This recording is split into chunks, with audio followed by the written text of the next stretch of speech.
Broadcasting live. It's America's longest running talk show on computers. It's Computer America, bringing you the biggest names in technology with guest interviews, new products, and your emails. Listen live at computeramerica.com on any device around the world. Email the show at live@computeramerica.com or find us on social media. Be sure to check out our website for contests, giveaways, show notes, live video stream, podcasts, and more. You're listening to Computer America.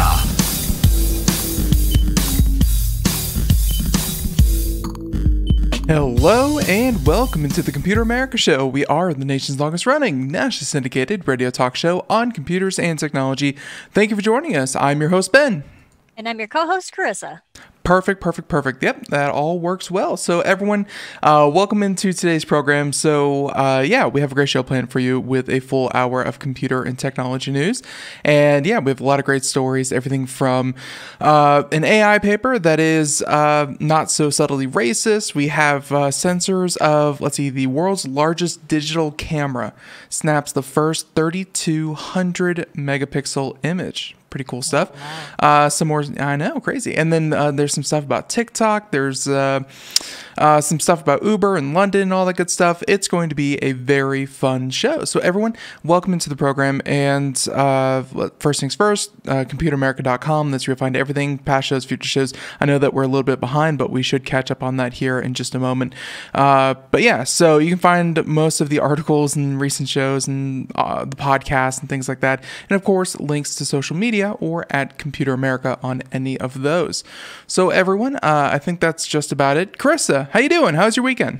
Pretty good. How about yours? We went up into the mountains this weekend and kind of hung out in some trees and stuff. On purpose? Nice. Yeah, on purpose. Wow, that's crazy. We didn't go hiking or anything. We drove up there, but like it was nice.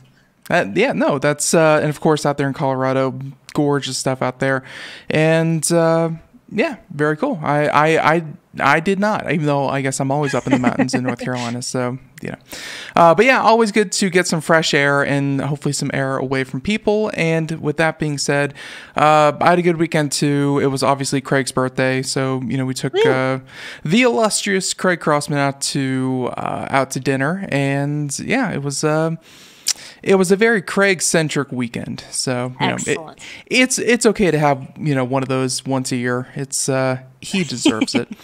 So, I think with that being said, Carissa, unless there's anything else, we should just go ahead and jump right into it. I'm ready. All right, perfect. So, everyone, computer and technology news brought to you by Computer America.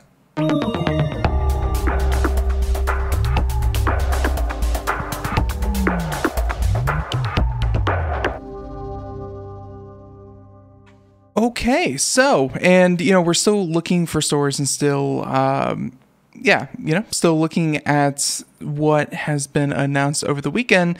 But like I said, we do have some very important stories, and I should have probably led with this one.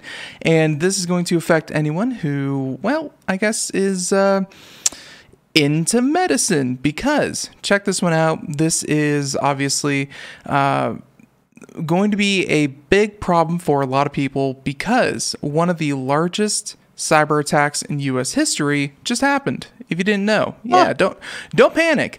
Major hospital system hit with cyber attack, potentially leaking largest in U.S. history. This is for the Universal Health Services, which is more than 400 different locations, which are, you know, mostly in the U.S., began to fail over the weekend. And yeah, this is not good, but if you had to take a guess, you know what? You would probably guess ransomware. That seems to be what most hospitals are hit with, and you'd be right yet again.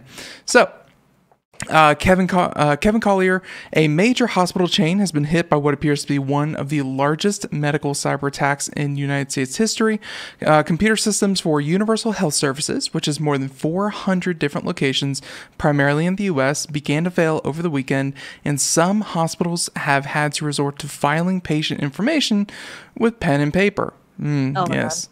Well, hey, you can't hack a pen and paper, so there you go. But according to multiple people familiar with the situation, they in a statement posted by Universal Health Services, they say that their network is currently offline due to an IT security issue, which I guess is a very diplomatic way to say we've been hacked. And one person familiar with the company's response effort, who was not authorized to speak to the press, said, I like that, not authorized to speak, but here's what he said. And said that the attack looks and smells like ransomware, and it would be pretty obvious if it were ransomware, so we can go ahead and take that as, it is what it is. So, well, if it looks like it and smells like it, probably is. Yeah, I'm if I had to put a scent to ransomware, old gym socks, just something very unpleasant that you just don't want. Yeah, there you go. So ransomware is a type of malicious malware, as we all know. This is the same thing that hit the National Health Services in the UK, and of course has become actually a very big issue in healthcare because, hey, we mentioned this when we talked about the Windows being hacked and leaked, and old Windows XPs and things like that, and or I should say the old operating systems for Windows. And hospitals are one of the biggest perpetrators for still holding on to old systems because, hey, how complicated of a system do you need to run your MRI, or how complicated of a user interface do you really need for updating all of your EKG machines or things like that? It's it's just not that big a deal, but of course, security-wise, it's a nightmare. And even to put this into perspective, according to the article, a patient died after a ransomware attack against a German hospital in early September required her to be moved to a different hospital, leading to speculation that may be the first known death due to ransomware. Obviously, the ransomware was doing some kind, was holding some piece of hardware hostage that this woman needed, and just the simple act of transferring her, it's not like the claiming it's the first death, like Carissa, it's I think when people think this is the first death due to ransomware or malware, I think people imagine, it sounds silly. To narrow it down a little bit, I'm sure that they think, malware got onto someone's pacemaker and, they said, hey, give us $10,000 or we're going to stop your heart. That's what I think people think of when they think, oh, this is going to be the first death due to ransomware. But this seemed to be more of like an inconvenience. And yeah, there you go. So, with that being said, it's hackers are seeking to deploy ransomware. Often wait until the weekend when a company is likely to not have the technical staff members present. Very interesting. I never realized that they actually aim for the weekends. Makes sense though. So 2 nurses who requested not to be named said that the attack began over the weekend and left medical staff to work with pen and paper. Yeah, so our medication system is online, so it's our medication system is all online, so that's been difficult. Obviously, calling in medication for patients, especially with a system as large as 400 different hospitals, you're not going to be calling in every one of those prescriptions. It's all going to be done over the internet. Right. Yeah. So let's see. Now we had to hand label every medication. It's all improv. Yeah, so I think we're going to go ahead and stop that there because, it's a big deal. I hope that they have their backups in place. I hope that they have a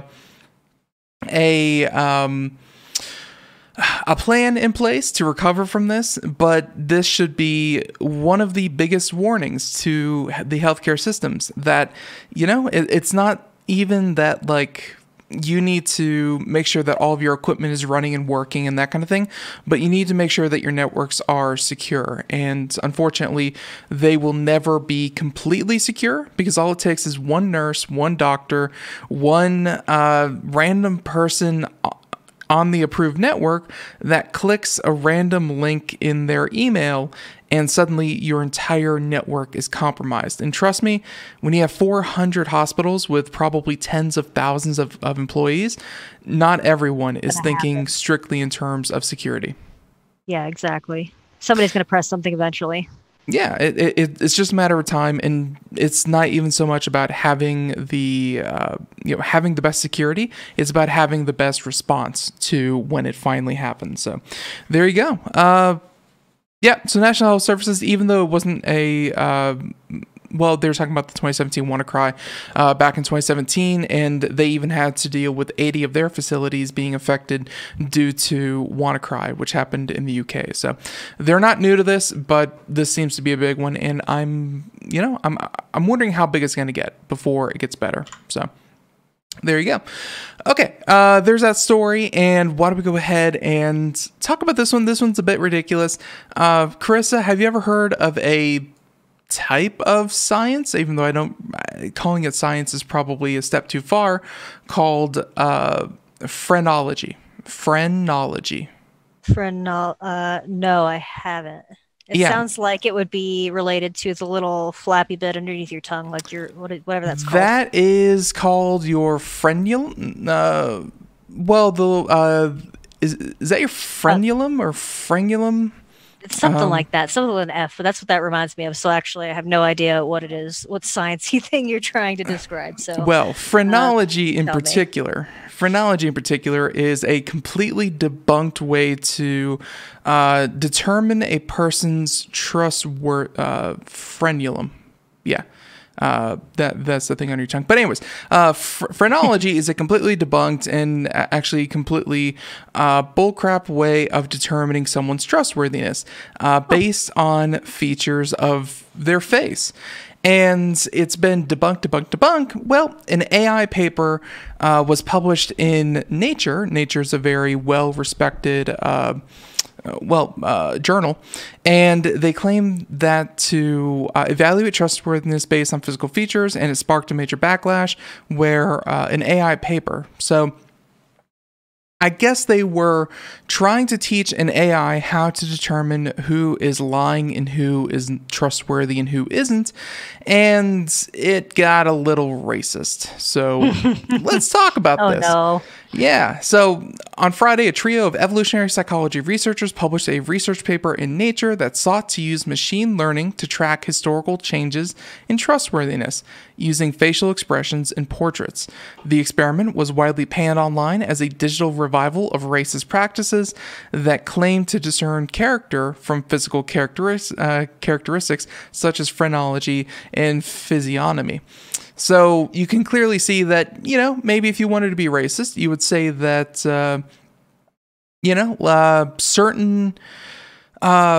certain sizes of your nose, or the way that your nose turns, or the shape of your ears, or how close or far apart your eyes are, the shape of your eyes, the shape of your head, things that don't actually have anything to do with trustworthiness, but have everything to do with race, could get racist very quickly.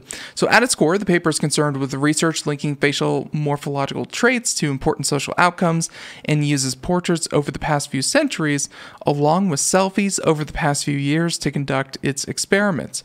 To that end, the researchers used machine learning to train an algorithm to analyze why and how those judgments were made, specifically in European portraits over time. In addition to that core question, they investigated whether portraits from richer nations were more likely to have trustworthy portraits, quote unquote.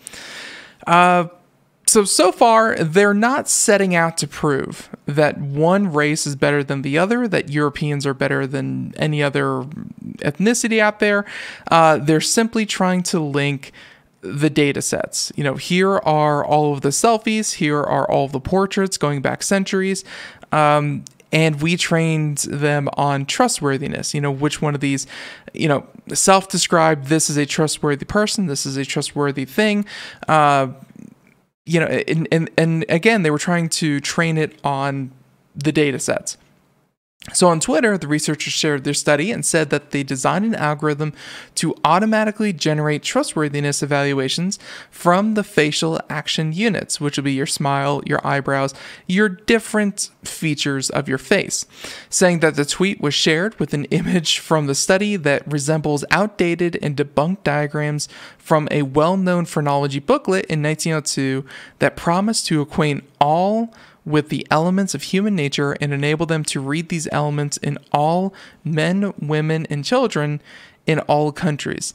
And you can kind of see the tweet here, which, you can see it here. These are, I believe this is an excerpt from, 102 and, 1902. This is an excerpt from 1902, completely debunked. And you can see here that, your typical Anglo-Saxon face is probably okay. And then, your round forehead is deceitful.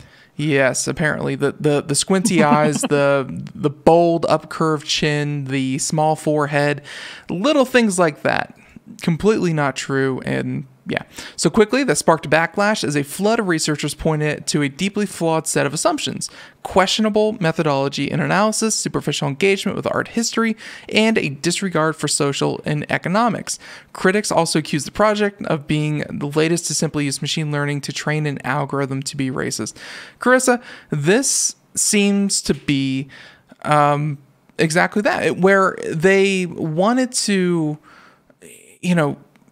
prove something. I honestly can't tell what they were trying to prove, but let's say in the 1700s, to have a portrait of someone from the 1700s, you had to hire, because not everyone had a cell phone in their pocket, obviously, they had to go hire a painter, and they had to paint their likeness. And then not only that, let's face it, in the 1700s, you had to have somewhere to put that portrait where it wouldn't get stolen, damaged, destroyed, and otherwise unusable by the time digital archiving became a thing. So only the wealthy and elite could actually have a portrait. And then those who did, well, odds are they probably accentuated certain features and, trustworthiness became a facsimile for those with money, and therefore those without money were seen as, I guess, dishonest to this data set. It's interesting. That makes sense though, because you didn't have Photoshop, you didn't have plastic surgery, and people were ugly back then too. So why wouldn't you fix a nose or something like that if you were spending that much money getting it painted? I like how you said too. That's very important. So absolutely. So and really, it just goes to show that they are not art history majors. And surprise, surprise, hey, an actual application of someone who could use an art history major. That is a rarity in today's world. But someone who with an art history degree could probably tell them, oh, this portrait is, probably fake. It's probably, comparing it to other pieces of art at the time, this was the style, this was the trend, this wasn't really what they looked like, that kind of thing. Right. They never consulted anyone. They just kind of, plugged AI in and thought it would spit out something worthwhile. And I think at the end of the day, the only thing it spit out was, hey, you can train an AI to be biased. That seems to be what they did. So the co-authors of the study did not respond to Motherboard for a request for comment. It has long been understood that people consistently and unconsciously make judgments about a person's personality based on facial features. They claim that trustworthiness displays in portraits increased with affluence is more problematic.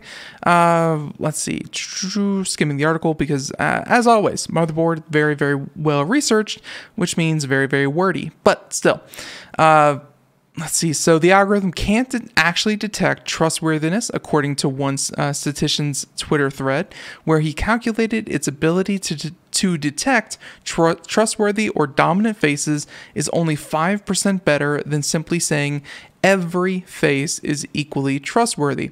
5% could definitely be within the margin of error. There you go.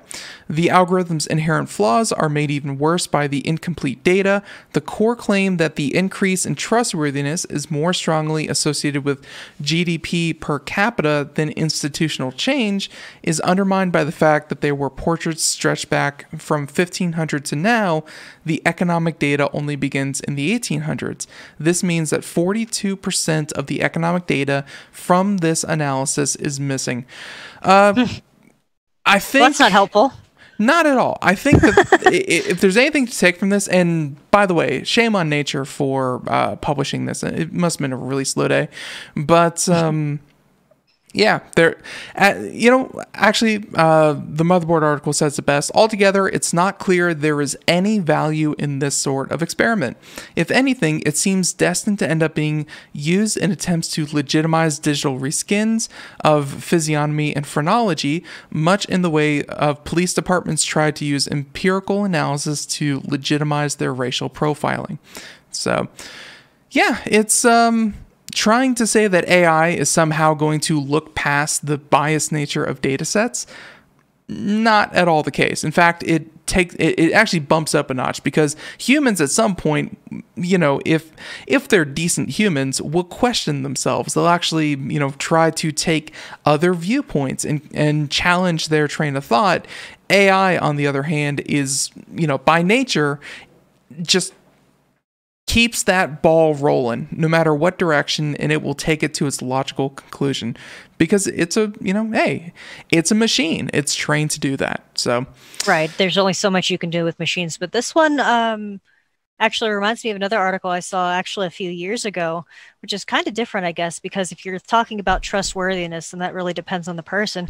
But this one here is saying, it's from 2017. It says new AI can guess can guess your sexuality based from, algorithms and things like that. I remember that one a while ago. So I wonder how that plays into how the AIs look at faces and what things they're looking at as well, They I think I remember that, and they used a couple of different metrics that obviously were not, very good at what they did. So,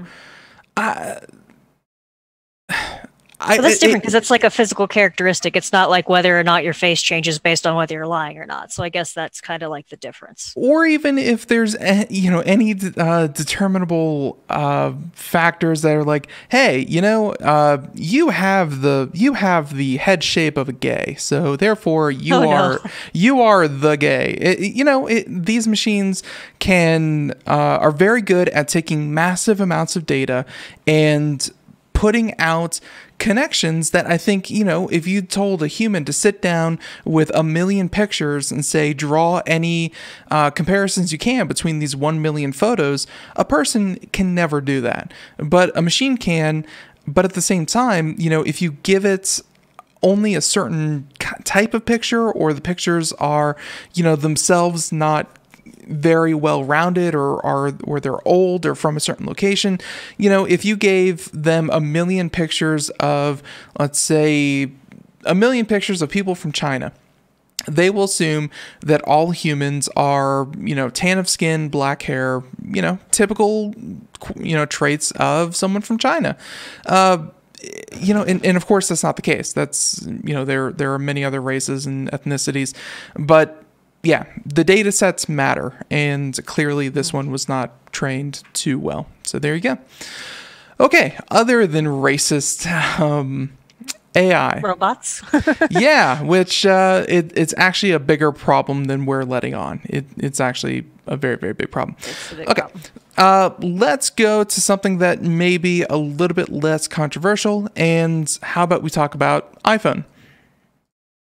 Sure. Well, I said less controversial, but yeah, there you go. iPhone 12. And Carissa, I don't think we talked about this when you were on the show. Did you know that the iPhone 12, the next generation of iPhone coming out, does not include a cable in the box? I'm not surprised, but I didn't know that. No. Well, and actually, I actually had to take that back. Looks like they reversed that. So originally there were rumors that the next iteration of iPhone would not include the cable in the box, and said you would have to buy that separately so that you could charge your phone and things like that, which would not be, out of the question for Apple, because Apple has a pretty complicated history with products working with one another. Like, there was a very well-known case of iPhones. Like, let's say, Carissa, let's pretend you went out and you bought a brand new iPhone and a brand new MacBook Air as early as like 2 years ago. If you wanted the two to connect to each other, you couldn't, because the MacBook Air only had USB Type-C cable, USB Type-C connectors, and the iPhone only came with a USB Type-A connector. So, you have about $3,000 worth of Apple gear that couldn't talk to each other directly out of the box. The ability for interplay has always been something that Apple, they honestly just didn't care, because they could turn around and sell you a $20 adapter, for your convenience. So, right. Anywho, they assumed that there'd be no cable. Now we have word that, and you can see it here in all of its luscious glory. Now, the iPhone 12 is near launch, and leaks indicate the appearance of a USB-C cord in the box, which is cool. That's what you want, but it's not what you might have expected. Every cord has two ends, and on the cord, the leaked photo of the cord, it would appear to, it would appear that even though we're getting USB-C on one end, we've still got the Lightning on the other. It's not the USB-C bit that matters most here. They say that the other one is, if you've ever seen any iPhone cord anywhere, there's a thin rubber plastic sheathing over the entire cable, and it frays, it tears, it rips. It is usually the first thing to go. And if you have any of this equipment, like, you keep thinking, why don't they make this better? Why don't they improve this? Because it's always the first thing to break, is that cable. Which means you have to go out and get a new one. Yeah, and more often than not, you do from third parties. But here's something that I didn't know, Carissa. The reason that Apple has those not so good cables is the fact that I guess they're rated to be completely recyclable, which many of those third-party cables are not. So that's interesting. Yeah, I never even knew that. That's never been an advertised feature of those cables, but hey, there you have it. So they're completely recyclable. And, well, this leak that we have here, they're doing away with that little bit of rubber attachment, or the little bit of the rubber sheathing, and yeah, they're going with braided. So this one should last much, much longer, and you don't have to go out and buy a third-party one. Let's see. So there's an industry of cord makers and accessory manufacturers that require knowledge of a major change like this with plenty of lead time. When Apple switched their massive 30-pin to a Lightning, it was a pretty big deal. I remember that. And yeah, almost every accessory out there that used to connect to a 30-pin iPhone or a 30-pin iPod connector and things like that, every one of them either had to start making an adapter, or they had to liquidate their inventory and start making something to the new standard. It's a pretty big deal, and this could be the same. So now that the iPhone 12, Apple will almost certainly stick with Lightning. The big change here isn't USB-C, it's the braided cord design, and that could cut into a lot of companies that are really making money simply because Apple has not done this yet, and now they have. So it might last longer than your average Apple power cord does. Apple makes cords that are fully capable of being recycled. This is part of the reason why they don't last as long. Now, with a braided cable, well, hey, it could be the best of both worlds, where it's still recyclable, but it's also durable, which is what you want to see. So I'm wondering, with the recyclable ones, do you just toss them in your recycling bin, or do you have to take them to a special place to do that? E-waste in general should be, well, no. I I can actually answer this. E-waste should be disposed at a proper facility that can take e-waste, because it's not even just so much metal or whatever. It's that most electronic waste has precious metals that should and can be extracted, but it's much more labor intensive and much more expensive. And yeah, they're never, if you just throw it into your plastics or something like that, it won't reach the place where it needs to go to be properly recycled. So everything from monitors to old cables to old PCs, all of that stuff needs to be recycled to a proper e-waste recycling facility, which is very inconvenient because they actually charge you money to recycle your goods. And yeah, where not do you a lot of people find do those places? What's that? Where do you find those places? Is it like Best Buy or? And this is just kind of locally here. There's an organization here that I guess either they come to town or they organize these things about once every month or once every 2 months. And you're supposed to save up all of your e-waste and then drop it off all at the same time. They set up in different parts of the city and they do that. Bigger, more metropolitan cities probably have dedicated facilities for this kind of thing. But the short answer, Google.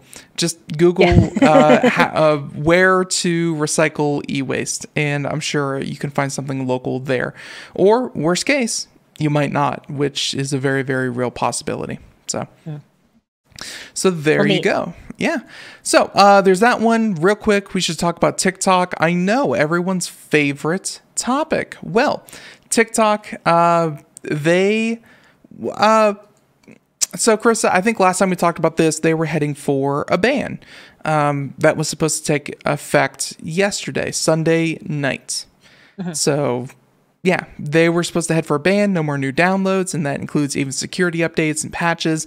And really, Trump tried to make it so that, well, yeah, no more TikTok, because they're having a feud and they were accusing them of data espionage and data theft and all that kind of thing. Well, a U.S. judge has temporarily blocked a Trump administration order that was set to bar Apple Inc. and Alphabet's Google from offering Chinese-owned short video, well, TikTok, and that was supposed to go into effect 11:59 on Sunday. And let's see. So this was in Washington State. He declined at this time to block restrictions set to take effect on November 12th on technical and business arrangements, which are crucial for the app to function properly. So it's an injunction, has to be challenged. Essentially, hey, he can, this same thing happened with, let's see, what were some of the other President Trump executive orders that were blocked by the courts? The courts also blocked one with the asylum seekers on the border. There was also the flights. Not injunction. The banning of incoming flights from certain countries in Africa, and on each one of those two that I just listed, the courts eventually ended up one way or the other. Either Trump gets his way or he doesn't. This one can go either way just as well. So let's see. So the injunction comes at a time when negotiations are underway to hammer out the deals of Walmart and Oracle to buy into a pretty big share. It's still going to be TikTok global, and Oracle and Walmart are only going to have a 20% share of it, but it's still winding its way through. Let's see. Chinese state media welcomed the ruling, which is never a good thing, but what are you going to do? Chinese state media have said that there's no reason for China to approve the deal, describing it as bullying and extortion. The Justice Department said a preliminary injunction would be interfering with a formal national security judgment of the president, altering the landscape with respect to ongoing CFIUS negotiations, and continuing to allow sensitive and valuable user information to flow to ByteDance and respect all the new users. So, Carissa, what do you think about the courts? Essentially saying, well, no ban just yet. I think it's responsible because so many people use that. Like, it's just, how else are you, like, people use that to communicate with their friends and family and stuff. It's like banning Facebook. You just can't do it. It's the internet. It is definitely another form of communication, and not even just friends and family, but there are a lot of business implications as well with people who, make a lot of money from this. This is their job, and well, yeah. I think it's good that they did block the ban. Yeah. The ban did seem hasty, and like so many other issues with technology, let's face it. Let's see. Let's find this out real quick. Not that being, overtly. I'm not saying that people of, the average age of Congress. I'm not saying that people over a certain age can't deal with technology. Most of the technology that we know are really, the people who are over 60 today are the ones who invented most of the technology that we use today. But it was definitely less commonplace for people of a certain age to, just use things. I mean, they wrote letters. They used traditional mail. They didn't adopt to social media until much, much later. Their house phones. Yeah, they had their house. It's just, there are some of the last ones to, kind of accept and embrace the digital lifestyle.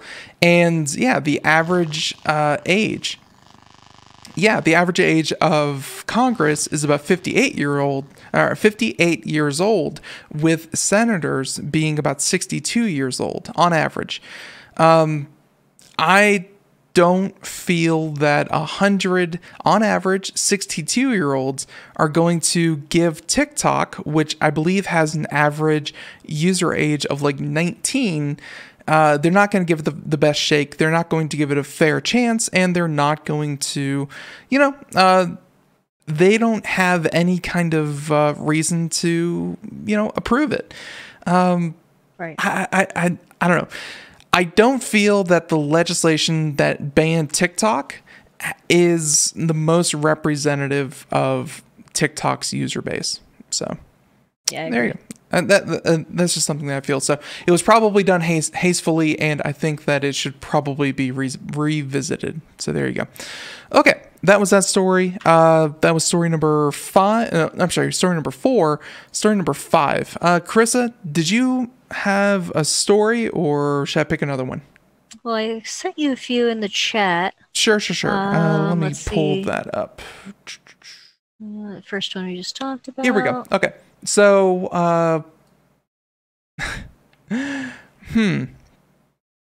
So we've got, how about these autonomous planes? Yeah, I think Digital Trends, they're a very good publication and should definitely be quoted. Check this one out. U.S. Air Force. Well, this is on the heels of another story that we did about 2 or 3 weeks ago, where there was a tactical dogfight between artificial intelligence and humans. And if I'm remembering that correctly, Carissa, the score on that one was that like the planes won like 13 out of 13 test fights. Yeah, something like that. They won a lot of them. Yeah, they won every single one of them. Like AI was able to completely dominate the airspace compared to a human pilot. And there's a lot of reasons for that. Obviously, there were some limitations that they put on the humans, and there were only certain rules that they could operate by that they normally wouldn't have to. But to make it fair for the computer, in its limited range and its limited scope, they said that the pilots have to obey these rules. So, but still, according to the rules, the automated fighter planes won in dogfights. So, with that being said, the U.S. Air Force, the U.S. Air Force wants a fleet of autonomous planes to act as robotic wingmen. So, we have not crossed that ever so dangerous line of using artificial intelligence and autonomous military weapons to kill people, but we are tiptoeing ever so closely to it, whereas we are going to use airplanes as a way to support our pilots. And they're just going to be like lookouts and whatnot. Anyways, we'll find out within the article. But yeah, we're not there yet, but we're tiptoeing that line of just automating death, which is always bad. So, Georgina Torbett saying that the U.S. Air Force is getting serious about working with autonomous aircraft and aims to acquire an entire fleet of drones to act as robotic wingmen under its quote-unquote Skyborg. Yep, not cyborg, Skyborg. Skyborg, program. That's pretty cool. Good for them. Now, I like that. Definitely. I'm sorry, as autonomous aircrafts get more sophisticated, they could prove invaluable support to crewed fighter jets or bombers by escorting them into dangerous territories. The U.S. Air Force said it is looking to purchase AI-powered craft to begin testing out capabilities alongside crewed fighter pilots. I mean, for the last, I'd say 10, 15, 20 years, I'm not the most up to date on recent military history, but we have been using autonomous and, completely humanless drones and things like that in war zones for the past 10, 15 years, and not even in like a, kind of a killing capacity, but as like, a surveillance thing, these predator drones that are able to survey large amounts of land. They're able to take very, very high quality pictures of places where you just don't want to send people. Yeah, AI has in one way or another been supporting our troops for a long time. This is taking it to the next step by essentially turning these drones a little bit bigger and a lot more capable of doing things that traditionally only humans had been able to do. So they have a quote here saying that I expect that we will do sorties where a set number are expected to fly with the manned systems, and we'll have a crazy new concept of operation for how they'll be used. And that was the Assistant Secretary of the Air Force for Acquisition, Technology, and Logistics said during an online event quoted in National Defense Magazine. So they said that another way that the autonomous aircraft could be used in a mission is they're too dangerous for human pilots being sent on one-way suicide runs, saying, quote, I expect that the human pilots will decide, does the Skyborg return and land with them and go to fight another day, or is it the end of its life and it's going to go on a one-way mission? That's what I love about them, their versatility and the fact that we can take risk with them. Poor robots. Hopefully they never gain sentience and read that sentence because, yeah, that would be a bad time. Yeah, it's very callous, but at the same time, when you're weighing equipment versus personnel, personnel should obviously always come first every time. So Boeing is in the process of developing such technology and a set of AI-powered uncrewed aircraft which work cooperatively as a team. Let's see. So the company recently delivered the first uncrewed loyal wingman aircraft to the the Royal Australian Air Force. Who knew the Australians even had an Air Force? This is news to me. Which will be the first of 3 prototypes working in the Australian defense system. The ATS will be able to fly independently using artificial intelligence or support crewed flying along side by side at a safe distance. Hey, Carissa, if you're looking for one of these, a cool $400 million, and yeah, you should be good to go. Nice. I'll just need a landing pad for it. Absolutely. It's, using AI in war and AI in defense purposes or for war, for any other reason, it's very obvious that we are going to use the latest technology to find some way to either defend ourselves better or offend each other better.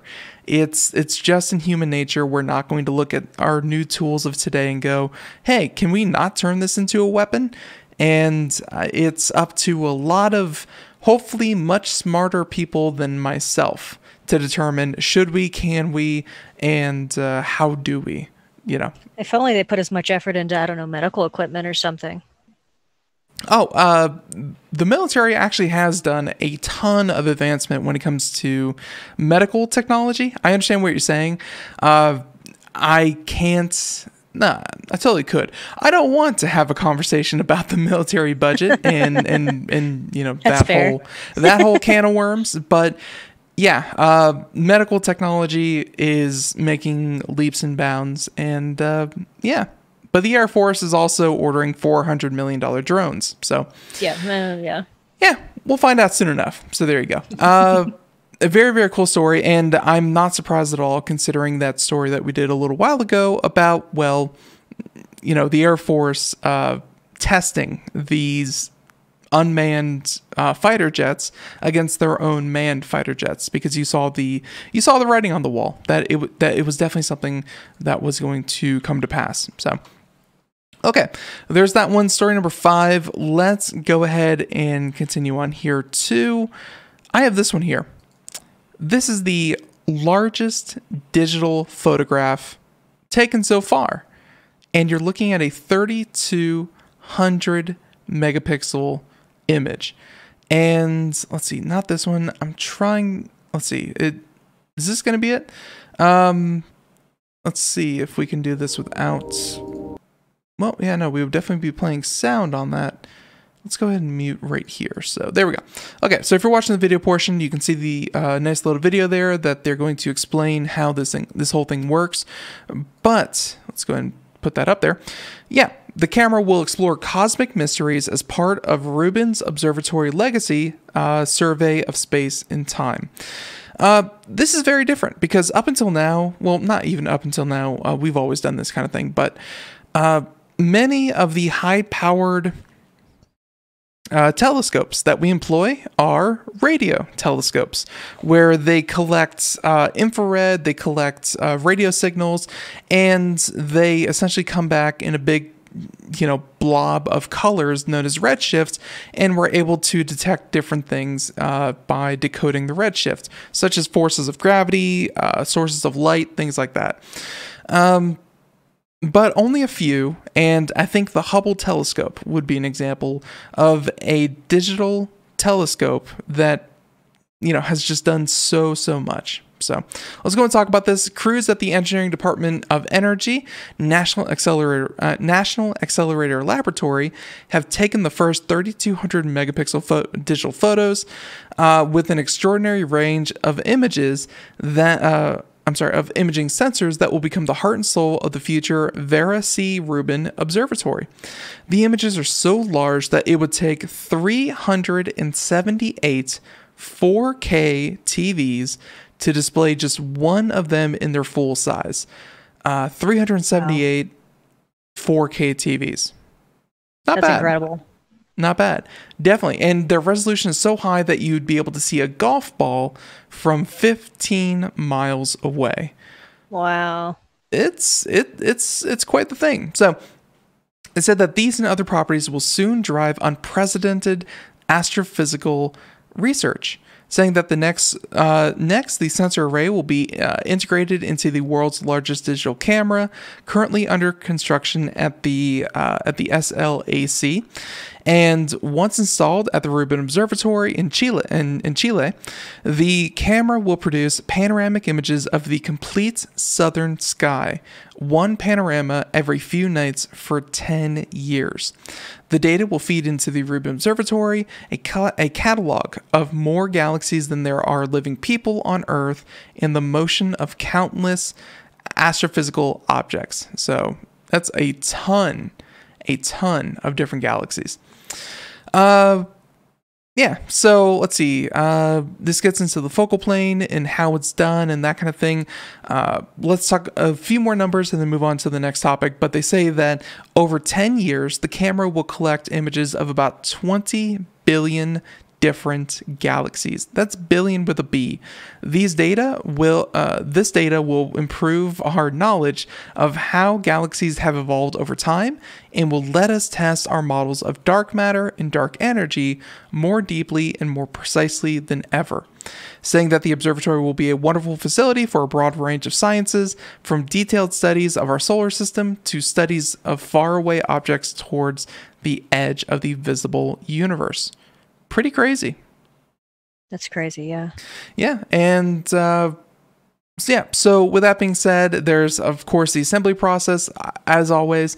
Let's see. So the completion of the focal plane earlier this year concluded 6 nerve-wracking months for the crew as they inserted 25 rafts into the narrow slots on the grid to maximize the imaging area. The gaps between the sensors and neighboring rafts are less than 5 human hairs wide. Since the imaging sensors easily crack if they touch each other, this made the whole operation very tricky with each of the rafts. And I remember talking about this. The rafts are the actual sensors and like mirrors and things like that. Right. Each of the rafts cost about $3 million a piece. Yeah, you don't want to go messing that thing up. It would be awful. So you'd probably lose your job. Well, for sure.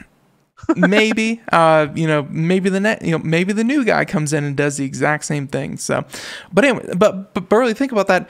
If they touch each other, very, very possible that they break, because they're made of the same material, hardness, whatever, blah, blah, blah. Now, Carissa, I say, don't touch these things together. And you say, okay, Ben. But then I say, get them within 5 human hairs width of each other.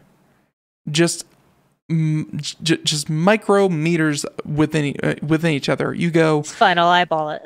Yeah, just eyeball it. It'll be good.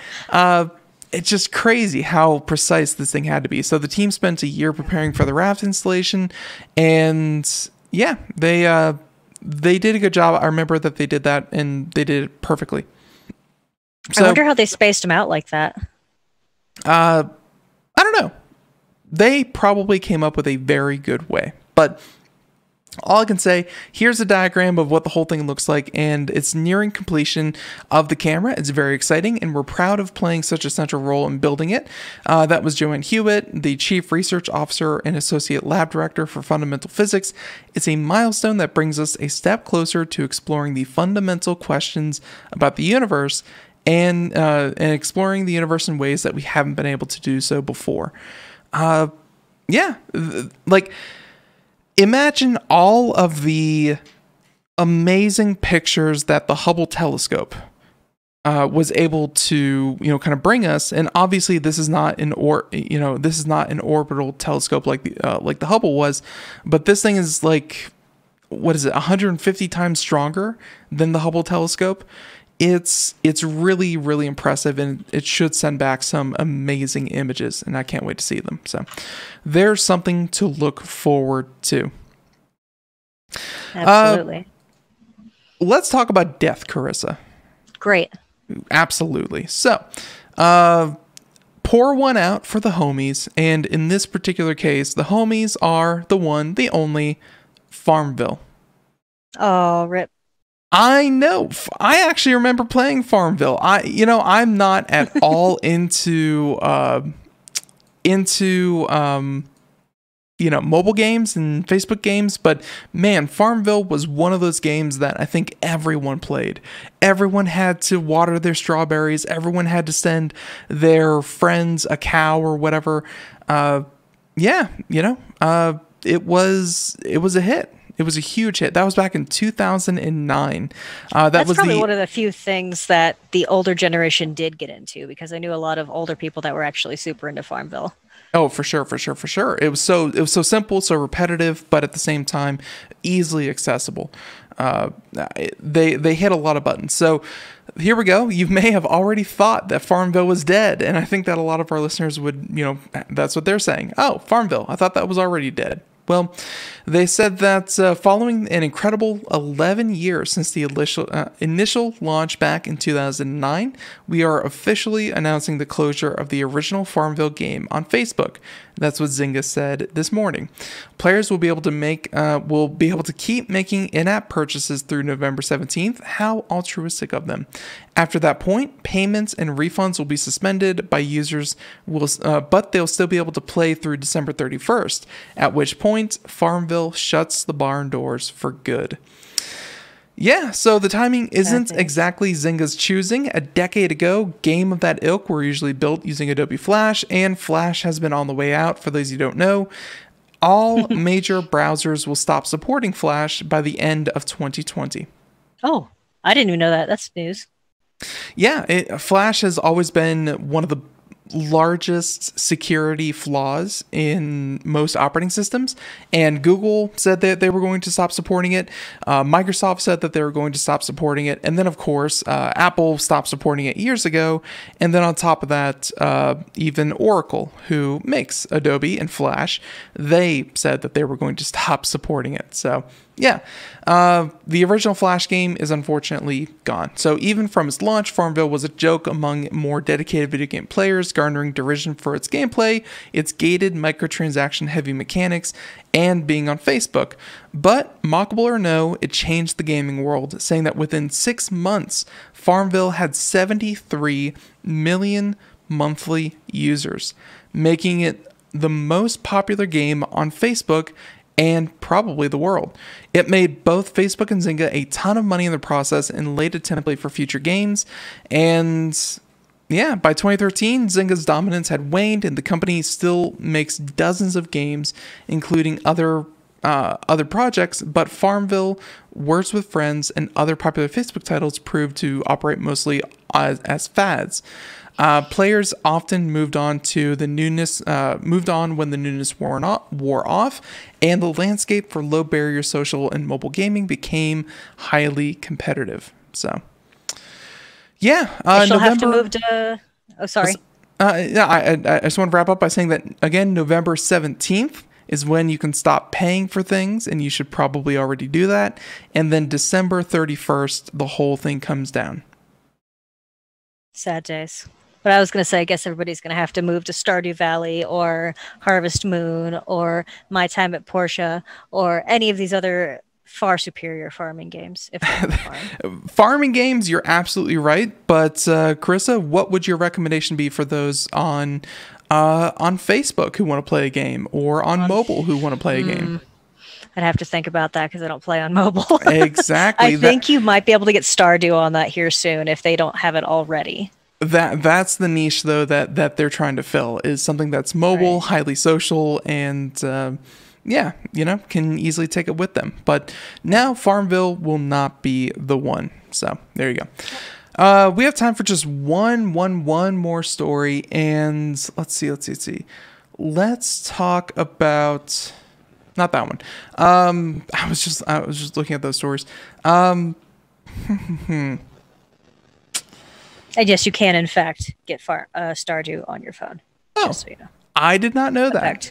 Very good. I put in my 100 hours into Stardew Valley, and very, very fun game.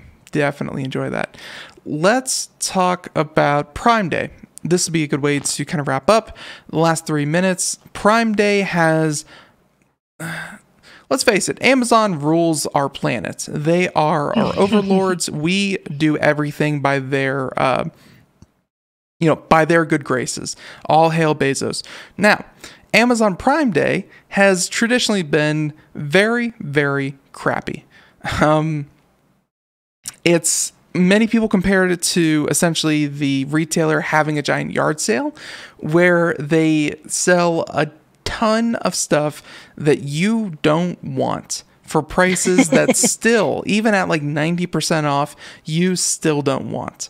Prime Day just around the corner, should be about 2 weeks from now, October 13th and 14th, and you'll be seeing lots of advertisements for it. They say that the company is offering a $10 reimbursement in the form of a Prime Day credit for any purchase of $10 or more with eligible small businesses from now through October 12th. So you buy them now and you can get refunds on Black Friday, on Prime Day. So it's very generous of them to give you $10 back. Well, $10 back after you spend $10 more. Essentially what they're trying to do is they're trying to spread out the pain of having to ship out a ton of products after Prime Day. Now, some of the things that you may be interested in, and again, a lot of these are services that you probably already have, or let's face it, a lot of these are Amazon products. You can get an Echo Dot for $39, Fire TV for 100, Recast for $139, a Toshiba Smart HD Fire Edition for $180, and 43. I actually just went TV shopping and I got like a 40-inch for $180. Wow. And for 43 inch for $180, I would say I would still go with the other one because it's not a Fire a Fire TV from Amazon, but still pretty good price. Not amazing though, by any means. You get Amazon Music 4 months for about $1. Audible Prime Plus, you can save about $50 a year. Let's see, scroll through these a little bit. You can save some stuff on skincare, baby essentials. You can save some on household products and personal care products. By and large, we'll include this in the show notes, obviously, but by and large, a lot of these are either Amazon Prime, either included with Amazon Prime or already available for Amazon members. And, it's just not that interesting, I guess. I mean, if you were looking for an Amazon product, I would definitely wait 2 weeks. If you're looking for any of these things, I personally would not bother waiting until Amazon says it's on sale because, Prime Day traditionally has been a joke, and I would say to some extent still is.